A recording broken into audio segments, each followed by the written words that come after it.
और मेरा विचार था कि मैं देश की सेवा के लिए एयरफोर्स में जाऊं। एक ज़बरदस्त रोड दुर्घटना हुई।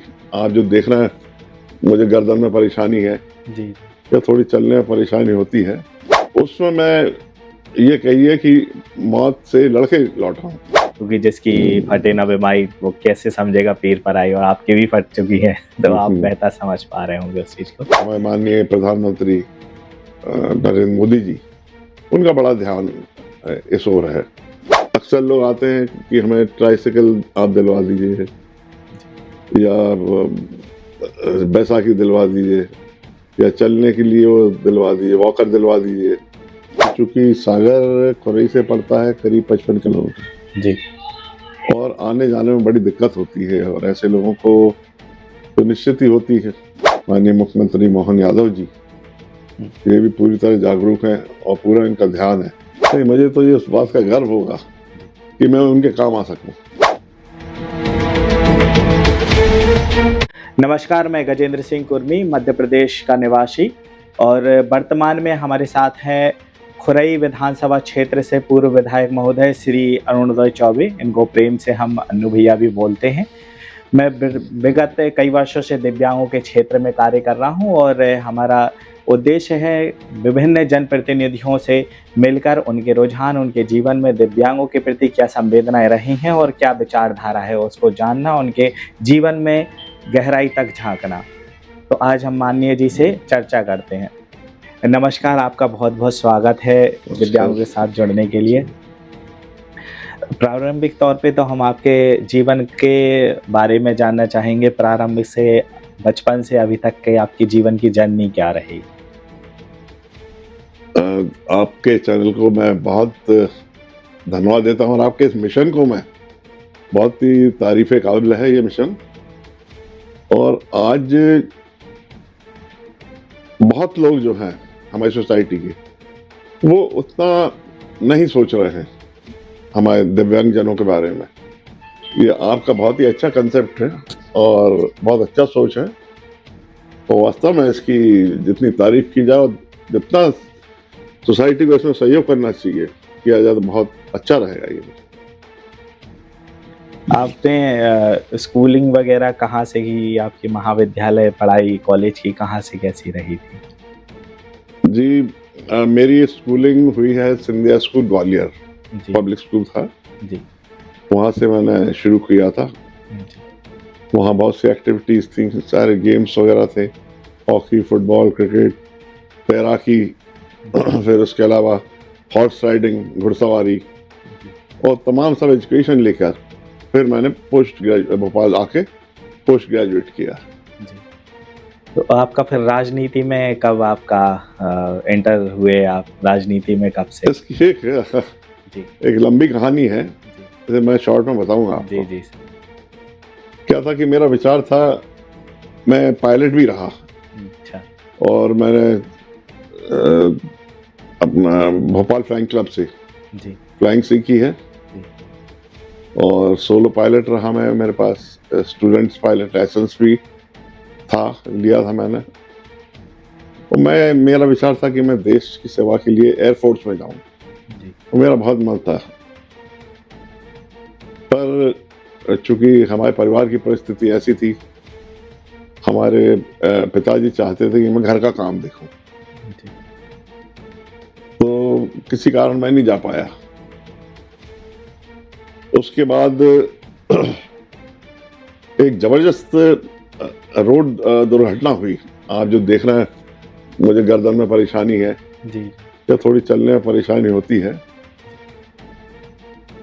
उसमें मैं ये कहिए कि मौत से लड़के लौटा हूं, और मेरा ये संकल्प रहा कि अगर बच गया, मैं ठीक ठाक होके लौट आया, तो निश्चित ही मैं समाज सेवा करूंगा। और ईश्वर की ऐसी कुछ कृपा रही कि मैं ठीक ठाक होके लौट आया हूं। हाँ, कुछ डिसेबिलिटी जरूर है और मैं उन बातों को एहसास करता हूं, और वही बातें मुझे ऐसा लगता है कि जो हमारे दिव्यांग भाई है, दिव्यांग साथी हैं, माताएं बहनें हैं, मैं उस समस्या से भी रूबरू हो गया हूँ, क्योंकि मैं काफी समय बिस्तर पे पड़ा रहा। आज ईश्वर की ऐसी कृपा है, आप लोगों का सबका सहयोग है, और हमारे जो क्षेत्र की और जो हमारे साथी लोग हैं, सबकी जो मोहब्बत और प्यार जो हमें मिला है, उससे फिर से मैं खड़ा हो पाया। तो आप जैसे आपने बताया संध्या स्कूल से पढ़े, आपने विभिन्न क्षेत्रों में अपनी प्रतिभा हासिल की है, और आपने फ्लाइंग का भी सीखा हुआ है, कोर्स किया है, एयरफोर्स में जाना चाहते हैं, फिर जनप्रतिनिधि भी बने, आप विधायक के पद पर भी रहे, और वर्तमान में भी समाज सेवा में तत्पर हैं। इस प्रारंभिक स्तर से वर्तमान की स्थिति में आपके साथ घटना भी घटी एक्सीडेंट के साथ, तो आपको थोड़ी दिक्कत हुई गले में, और आपने दिव्यांगता की समस्या को भी महसूस किया, तो आपसे बेहतर मुझे लगता नहीं कि कोई एकदम समझ पाएगा, क्योंकि जिसकी फटे न बीमारी वो कैसे समझेगा पीर पर आई, और आपकी भी फट चुकी है, तो आप बेहतर समझ पा रहे होंगे उस चीज़ को। तो इस पूरी जर्नी में आपके समक्ष, जैसे मैं हूँ, आपके सामने मिला, दृष्टिबाधित हूँ, देख नहीं सकता हूँ, आपका इंटरव्यू ले रहा हूँ, आपके जीवन का तजुर्बा पूछ रहा हूँ, तो ऐसे ही आपके जीवन में कई दिव्यांग आपके सामने आए होंगे, तो उनको देखकर आपके अंदर से क्या संवेदनाएं महसूस होती हैं? आपको क्या लगता है कि उनको क्या आप कर सकते हैं, या आपने क्या कार्य पहले किए हैं, और क्या आप अपेक्षाएं रखते हैं कि ये और होना चाहिए? एक बात तो आपको मैं बता दूं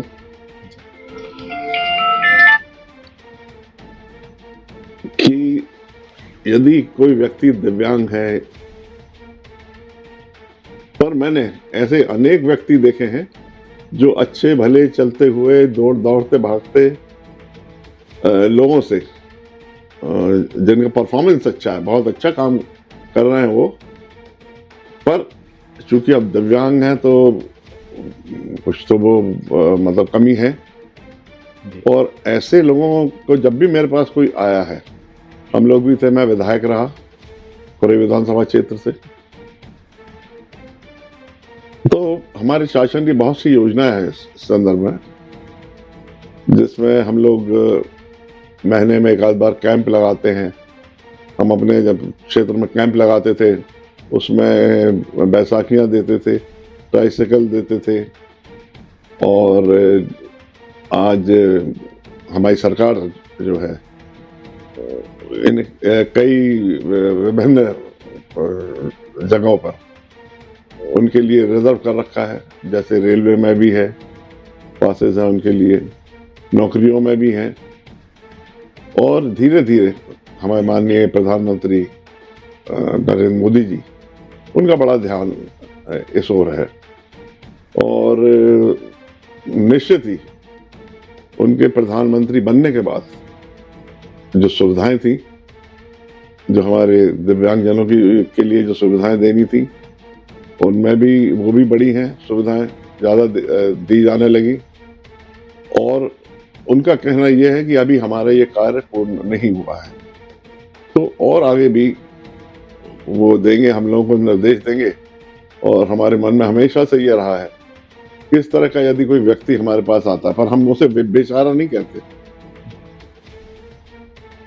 पर हमें लगता है कि इनके लिए कुछ करना चाहिए, कितना संघर्ष करके ये नॉर्मल व्यक्तियों से, जो साधारण जो व्यक्ति है, ठीक व्यक्ति, उससे ज़्यादा अच्छा परफॉर्मेंस है इन लोगों का। तो मेरे मन में हमेशा से रहा है, और जहाँ भी मेरी ज़रूरत आई है, मैंने हमेशा मदद की है और करता रहूँगा। जैसे आपने योजनाओं का जिक्र किया, माननीय प्रधानमंत्री महोदय श्री नरेंद्र मोदी जी द्वारा चलाई जा रही हैं, और मुख्यमंत्री महोदय द्वारा बनाई गई हुई हैं, और अभी वर्तमान में चल रही हैं, शासन द्वारा कई सारी योजनाएं संचालित हैं। तो आप विधायक पद पर भी रहे हैं, और उसके पश्चात भी तत्पर रहे हैं समाज सेवा के विभिन्न क्षेत्रों में, और विशेषकर दिव्यांग के क्षेत्र में भी आपने एहसास किया है, तो उस क्षेत्र में भी कर रहे हैं। तो आपने क्या महसूस किया, आपके विधानसभा क्षेत्र या फिर संपूर्ण मध्य प्रदेश में विशेषकर इसमें दिव्यांगता के लिए जो योजनाएं चलाई जा रही वही धरातल पर उनको पूर्ण रूप से सीधे तौर पर लाभ मिल पाया है, या फिर कहीं ना कहीं कुछ चीज़ों से जागरूकता की कमी से अभी भी वंचित हैं? उसमें क्या किया जा सकता है ताकि और लाभ? इसमें एक बात आपकी बहुत अच्छी है जो आप कह रहे हैं। एक तो जो हमारे दिव्यांग साथी हैं या जो इस तरह के सोशल वर्क कर रहे हैं, चला रहे हैं, स्कूल चला रहे हैं, शिक्षाएं दे रहे हैं, एक तो उनके द्वारा लोगों को बताना पड़ेगा कि हमारी विभिन्न योजनाएं हैं आपके लिए जो सरकार ने दी है। कई ऐसी योजनाएं हैं जिसके बारे में हमारे दिव्यांग भाइयों को मालूम ही नहीं कि गवर्नमेंट की ऐसी योजनाएं भी हैं। तो एक तो उन्हें जागरूक करना पड़ेगा, जनप्रतिनिधि जो हैं वो जागरूक करें, आपके अन्य जो हैं अधिकारी कर्मचारी, इसका विभाग अलग है हमारे यहाँ मध्य प्रदेश में भी, इसका विभाग अलग है जो देखते हैं। हमारा जो चिकित्सा विभाग है वो भी बहुत जागरूक है इस मामले में, और समय समय पर उनके भी शिविर लगते हैं और बाकायदा पूरा प्रयास हम लोगों का है कि जल्दी से जल्दी, अधिक से अधिक जितना भी हो ऐसे दिव्यांगजनों की हमें सभी को मिलकर मदद करना चाहिए, जिससे कि एक तो हमें सेटिस्फेक्शन भी बहुत मिलता है इसमें।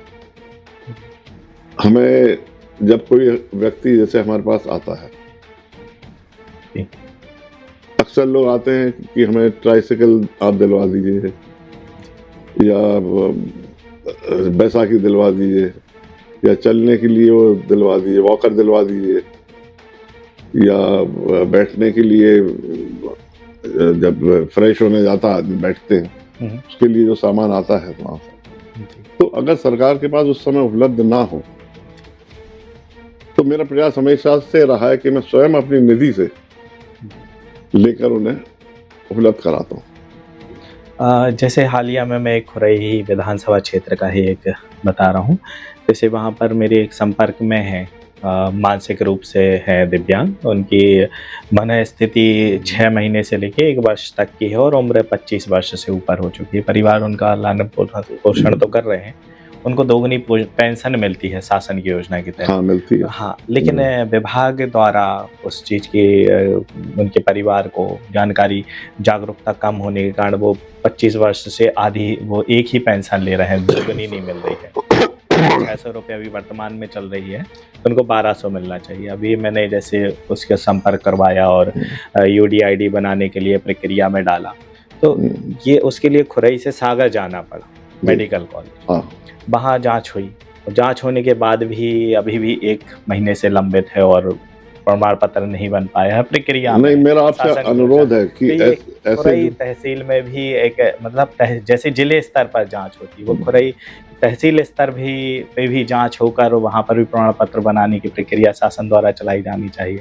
आपका क्या मत है उसमें? बिल्कुल आपका सही कहना है ये कि चूंकि सागर खुरई से पड़ता है करीब 55 किलोमीटर जी, और आने जाने में बड़ी दिक्कत होती है, और ऐसे लोगों को तो निश्चित ही होती है। वहाँ जाएगा, इंतज़ार करेगा, उनकी खाने की व्यवस्था, रुकने की व्यवस्था, फिर आना, तो एक बहुत असुविधा हो जाती है उसमें। तो हमारे शासन से यही मांग है, और अब लगने भी लगे हैं, ब्लॉक लेवल पे भी अब इस तरह के शिविर लगने लगे हैं हम लोगों के प्रयास से, और हमारा शासन पूरी तरह जागरूक, हमारे माननीय मुख्यमंत्री मोहन यादव जी ये भी पूरी तरह जागरूक हैं और पूरा इनका ध्यान है, ये व्यक्तिगत इस सब्जेक्ट को मॉनिटर कर रहे हैं, देख रहे हैं। जी, जैसे शासन की जो योजनाएं हैं उसका भी मेरे द्वारा पूर्ण प्रयास किया जा रहा है। हमराही समाज कल्याण संस्था के माध्यम से मैं सीधे तौर पर दिव्यांगों को शासन की योजनाओं से जोड़ने का प्रयास करता हूं। जनप्रतिनिधियों और जो उच्च अधिकारियों से सीधे मिलाकर और लाभ में जो भी जहाँ पे भी कम ही पड़ती है उसको लाभ दिलाने का पूर्ण प्रयास करता हूँ। इसी हमराही समाज कल्याण संस्था के माध्यम से सागर जिले सिविल लाइन में भी निःशुल्क दिव्यांगजन के लिए छात्रावास खोलने जा रहा हूँ। अनुमानित अप्रैल या मार्च के अंतिम सप्ताह में और अप्रैल के प्रथम सप्ताह में शुरू हो जाएगा। तो आगामी दिनों में आपके माध्यम से जैसे मुझे भोपाल में भी एक बिल्डिंग की सलाह मिली है और उसको भी जीर्णोद्धार करके और उधर भी मेरा प्रयास है कि आपके माध्यम से उधर भी शुरू कर सकूं निःशुल्क दिव्यांगों के लिए छात्रावास, उनके लिए हेल्प सेंटर जो कि सरकार की सीधे तौर पर दिव्यांगों की सहायता कर सके। वो जी। मेरे मन में इस बात के लिए मतलब मेरे मन में ये बात थी कि हम कैसे मदद करें, किस रूप में मदद करें। तो मेरे नॉलेज में ये बात आई, हमारे एक साथी हैं उन्होंने बताया मुझे कि अपन वहाँ चाहें तो एक स्कूल खोल सकते हैं जो निःशुल्क रहेगा और जिसके माध्यम से जागरूकता भी आएगी और उनका जो खुद पे डिपेंड करने की जो वो है क्षमता वो भी बढ़ेगी, सेल्फ डिफेंस बढ़ेगी। जैसे आप अपनी विधानसभा से बाहर जाके और बियॉन्ड टू आपने एक वोटिंग ना देखते हुए अपने क्षेत्र को ही विशेष महत्व ना देते हुए पूरे प्रदेश को और दिव्यांग के हर एक क्षेत्र में विकास के लिए आपने भोपाल जैसी जगह पर भी आपने जगह दिलाने का प्रयास किया है। ऐसे ही आप कोई अन्य सभी जनप्रतिनिधियों को भी कोई संदेश देना चाहते हैं कि वो अपने संकुचित विचारधारा को छोड़ते हुए एक अपने केवल विधानसभा या संसदीय क्षेत्र को के अलावा जो अन्य क्षेत्र हैं उस जगह पर भी विकास के लिए दिव्यांगों के लिए समर्पित हों, किसी भी संस्था के माध्यम से दिव्यांगों के लिए लाभ दिलाएं वो। जैसे मैं सागर जिले में खोल रहा हूँ, अन्य विधानसभा के प्रतिनिधियों से मिलता हूँ। मेरा तो सभी से यही प्रत्यक्ष रूप से उनका कहना रहता है कि आप अपने क्षेत्र के प्रतिनिधि से मिले, हमारा क्षेत्र नहीं है, थोड़ा सा उस चीज में तो आपका क्या कहना है? उनको सहयोग करना चाहिए या फिर नहीं, इसमें तो चाहे वो किसी भी विधानसभा क्षेत्र का हो, यदि आपको मालूम है कि इन्हें आवश्यकता है या इन्हें मदद की आवश्यकता है तो ये सब संकुचित विचारधारा को छोड़ के हमें उनकी मदद करना चाहिए। जैसे मैं हर जनप्रतिनिधि से मिलने के बाद अंत में एक संकल्प भी दिलवाता हूँ और आपसे भी मैं उस संकल्प की अपेक्षा रखता हूँ, जिसमें मैं आपके मुखाग्र से सुनना चाहता हूँ कि आपके जैसे पूर्व में जो रहे हैं, आपके प्राथमिकता रही दिव्यांग, आप किसी भी क्षेत्र में समाज सेवा में या फिर अन्य प्रशासनिक कार्यों में आपकी जो भी वरीयता रहेगी उसमें दिव्यांग जब आपको कहीं पर भी नजर आ जाए, किसी भी क्षेत्र में सड़क में चलते हुए या फिर जनप्रतिनिधि के रूप में आप किसी स्थान पर बैठे हों तो आप उनके कार्यों को सबसे पहले प्राथमिकता देंगे, आप उनके समाज में सशक्तिकरण और उनके सम्मान को ध्यान में रखते हुए कार्यों को करेंगे। नहीं, मुझे तो ये उस बात का गर्व होगा कि मैं उनके काम आ सकूं और प्रत्येक व्यक्ति को, जो भी जनप्रतिनिधि हैं, उनसे भी मेरा यही कहना है कि चाहे वो कहीं भी मिले या उन्हें मदद की आवश्यकता है तो निश्चित ही वो जो तरीके से उनकी मदद करें वो करना चाहिए। जी, बहुत बहुत धन्यवाद आपके विचारों को बताने के लिए। नमस्कार, पुनः मैं गजेंद्र सिंह कुर्मी और अभी हमारे साथ थे खुरई क्षेत्र के पूर्व विधायक महोदय श्री अरुणोदय चौबे, प्रेम से हमको अन्नू भैया बोलते हैं, और उनके विचारों और संवेदनाओं को हमने जाना कि उनके दिव्यांगों के प्रति क्या विचारधारा है, भाई क्या सोचते हैं, उनके लिए क्या कर चुके हैं और क्या करना चाहते हैं आगे, और उनके द्वारा दिए गए हमराही समाज कल्याण संस्था को भोपाल क्षेत्र में बिल्डिंग और उनको आगामी समय में निःशुल्क छात्रावास के लिए सहयोग दिए जाने वाले आश्वासन को हमने सभी ने जाना। आप सभी का धन्यवाद जुड़ने के लिए।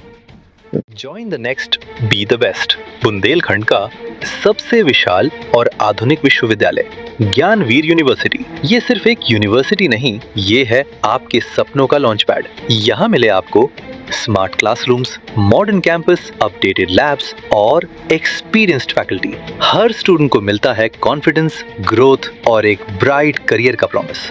नए सेशन के लिए एडमिशन ओपन है, तो इंतजार कैसा, आज ही कांटेक्ट कीजिए।